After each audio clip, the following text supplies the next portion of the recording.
জয় শ্রীরাম।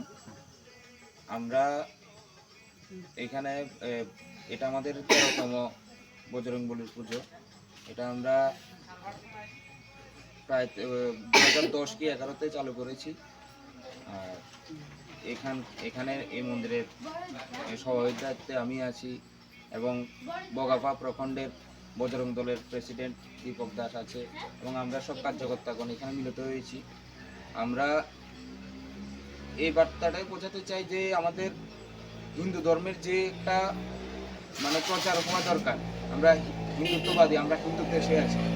এই হিন্দুদের প্রতি যে একটা কিছু কিছু জায়গাতে আমাদের হিন্দুরা যেমন পশ্চিমবঙ্গ দেখতে পাচ্ছেন যে আমাদের হিন্দুদের উপরে কিছু কিছু অত্যাচার করা হয় বা অনেক জায়গায় করা হয়। তো আমরা চাই যে আমরা হিন্দুরা সবাই একসাথে হয়ে সবার আমরা হিন্দু ধর্মের প্রচার করি। এই সাথে আমরা এখানে যে হনুমান পুজো, যে বজরং বলে যে শ্রী শ্রীরামের ভক্ত হনুমানের পুজো, এখানে আমরা মিলিত হই এবং আমরা সব কার্যকর্তা এবং গ্রামবাসী সবার সাহায্যার্থে আমরা এই পুজোটা 13 বছর ধরে করে আসছি এবং আগামীতেও সবসময় করার